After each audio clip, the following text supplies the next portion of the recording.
Je sais que vous ne jouez pas la carte de la femme, c'est-à-dire je suis une femme, Ouais. mais il y a quand même quelque chose au moins d'un peu hypocrite dans l'idée qu'on nous dise souvent qu'il faut des femmes dans l'espace public. Il n'y en a pas eu pendant longtemps. Et là, parce que vous ne pensez pas de la bonne façon, vous disparaissez comme Mhm. ça. Moi, j'ose pas dire que vous avez été congédié parce que dans l'histoire que vous racontez, il n'y a pas la marque d'un congédiement, Non. en tout cas de façon formelle, mais vous avez disparu Mhm. des ondes publiques, là, des ondes de Radio-Canada. Vous êtes pourtant une femme. Il y a quelque chose d'hypocrite là-dedans, franchement. Si vous aviez été de gauche et que vous aviez eu le même style, il y a fort à parier que vous seriez encore là. Mhm. Ouais. Oui, oui, ben donc ça n'a rien à voir avec le fait que je suis une femme. Moi, je pense que c'est vraiment lié aux idées. Non, mais évidemment qu'on vous aurait pas mis dehors parce que vous êtes une femme, Ouais, mais c'est que normalement, vous auriez dû avoir un passe-droit. ouais. On aurait dû dire, il Ah, manque ouais, de femmes. ouais. Et en plus des femmes, Oui, je réponds aux critères EDI. Ouais. ben, normalement, puis je fais J'aurais peut-être dû dire que j'avais une orientation sexuelle particulière, ça aurait peut-être donné. il n'est pas trop tard. Ouais. Non, non, mais vous êtes sûrement à l'écoute en ce moment même. Non, mais c'est parce que je reviens au début. Vous êtes rare, des femmes de droite qui Ouais. s'assument comme telles. Il n'y en a Ouais. pas beaucoup. On devrait sauter sur vous, là. Mhm. On devrait vous garder. On devrait dire ça vaut de l'or, ça. Mhm. Je parle de Radio-Canada Ouais. parce que vous avez du travail ailleurs Ouais. aussi. J'aimerais qu'on parle des médias alternatifs. Ouais. Parce que vous, ne serait-ce que sur X, vous le revendiquez, là, c'est-à-dire vous revendiquez la participation qui est la vôtre à des médias Ouais. alternatifs.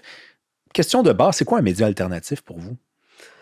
Ben, Est-ce que moi, je suis un média alternatif avec mon balado? je vous l'ai dit en entrée de jeu, moi, les petites cases, puis les étiquettes, puis les petits... J'aime pas ça. Ouais, Là. mais pour Donc, comprendre de quoi on parle.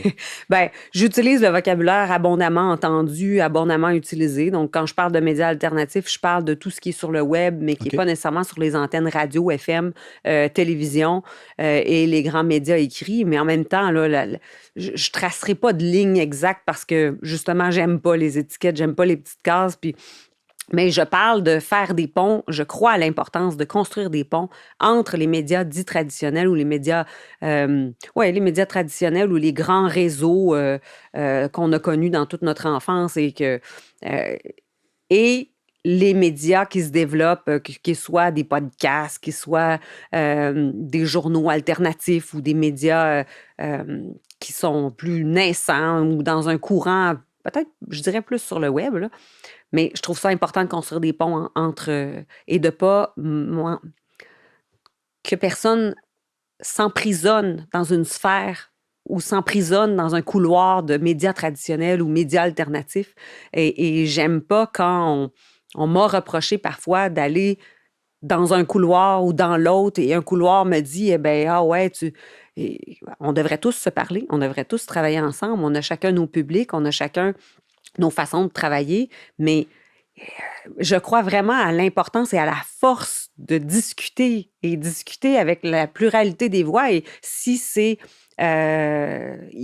si on peut s'assurer que les médias traditionnels ouvrent leurs portes, ouvrent leurs micros, ouvrent leurs antennes aux médias alternatifs et vice-versa, ben, on va juste collectivement réfléchir mieux, réfléchir plus, se confronter, avoir plus de chocs d'idées. Et il me semble que ça va nous permettre de progresser. On vit dans une époque où on vante le progressisme, on se dit progressiste, mais le progrès, c'est quoi? C'est aussi le progrès de la réflexion collective, c'est aussi le progrès de l'acceptation des idées des autres, d'accepter la différence, d'accepter la singularité. Et là, on est dans une époque où on accepte la singularité de l'orientation sexuelle, de l'identité sexuelle, mais la singularité des idées, elle, ah ben là, ça nous perturbe au plus haut point où on catégorise certaines idées qui sont socialement acceptables ou qui sont dites vraies et d'autres idées qui sont marginalisées ou même infréquentables ou indésirables.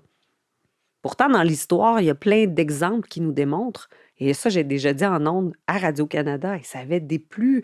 je me sentais comme si je venais de faire une grosse gaffe, mais je le répète, j'ai longtemps réfléchi à ça parce que je voyais que ça causait une grande nervosité dans le studio, mais je disais ce qui est vrai aujourd'hui dans les faits, parce qu'on parlait de désinformation, et les médias alternatifs, ou la droite peut faire de la désinformation, tout ça, mais c'est quoi la désinformation? Qui dit ce qu'est la désinformation?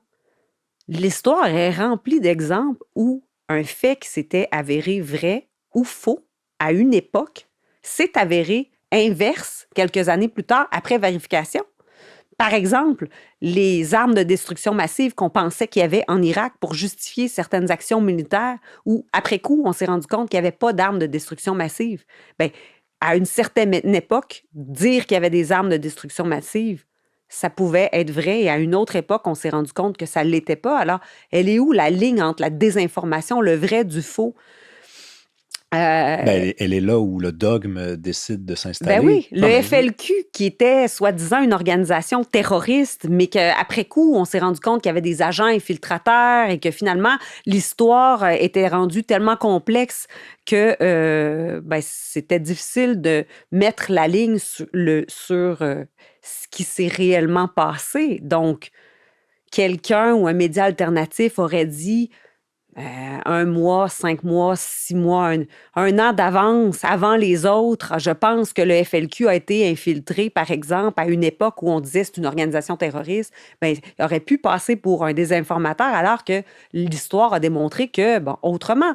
Et, plus récemment, mais, sur la question de la COVID, même si on a entendu un tas de cochonneries là, durant la COVID, le FBI retient encore à ce jour, si je ne m'abuse, comme thèse la plus probable, la plus plausible, l'idée d'un accident de laboratoire oui, à Wuhan. Donc oui, ça, c'était une théorie du complot oui, en 2020. oui, Et désormais, le FBI, qui est quand même le Federal Bureau of Investigation, c'est oui. pas non plus le sous-sol de chez Ticlin, Mm, ben, ils disent que ça vient de là. oui, Donc, évidemment, la vérité progresse, la vérité avance, peut reculer, peut même faire 2 sauts par en avant, parce que le monde avance. oui, Et c'est là qu'on se demande si, comme les individus, les organisations ne sont pas affectées du pire défaut qui habite le cœur de l'homme et de la femme, soit l'orgueil. oui. C'est-à-dire qu'on a eu tort, mais si on l'admet, de quoi on va avoir l'air?